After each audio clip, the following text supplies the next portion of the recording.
Assalamualaikum warahmatullahi wabarakatuh. Selamat pagi dan salam sejahtera untuk kita semua. Halo semuanya, nama saya Azir Martila Suandi dari SMA Taruna Nusantara Kampus Cimahi. Pada kesempatan kali ini saya tidak mengajak teman-teman untuk mendengarkan ceramah dari saya.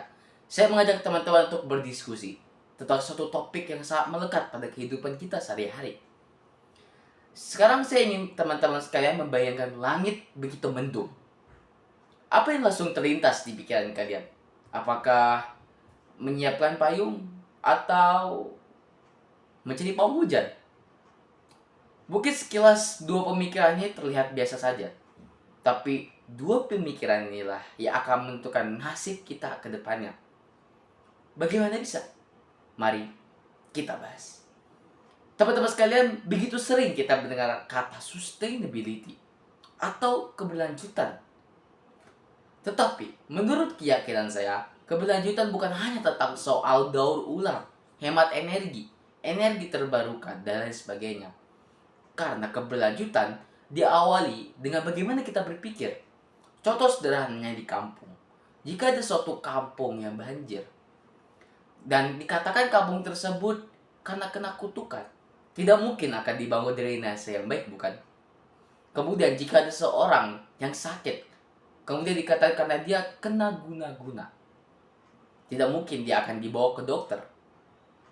Itulah konsekuensi dari salahnya kita berpikir. Dan bukan hanya sampai segitu saja.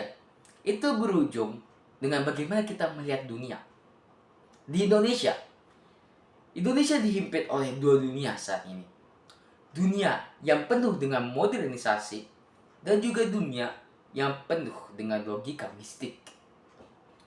Bahkan suatu konten yang mengandung unsur mistik saja dalam satu malam bisa mendapatkan jutaan views.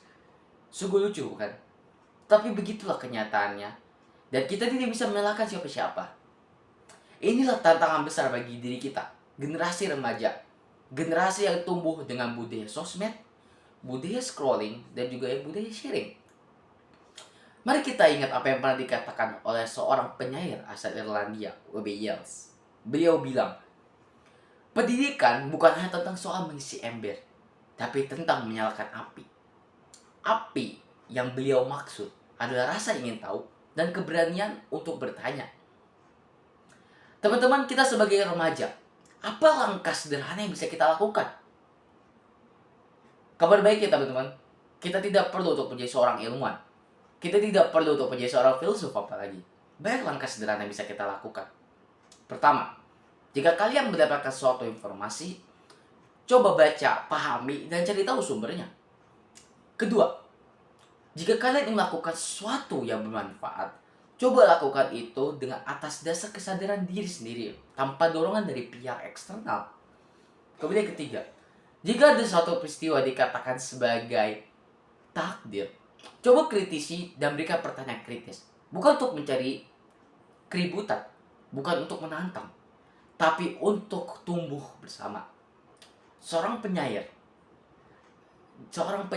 dan juga aktivis lingkungan, Wangiri Wentel pernah bilang, "It is the little things that citizens do. That's what will make the difference." Masa depan yang berkelanjutan juga cerah dibangun bukan dengan generasi yang paling diam, tapi generasi yang paling aktif bertanya, tetapi kritis dalam pemikiran. Akhir kata, salam akal sehat demi masa depan yang lebih cerah. Terima kasih sudah mendengarkan. Wassalamualaikum warahmatullahi wabarakatuh.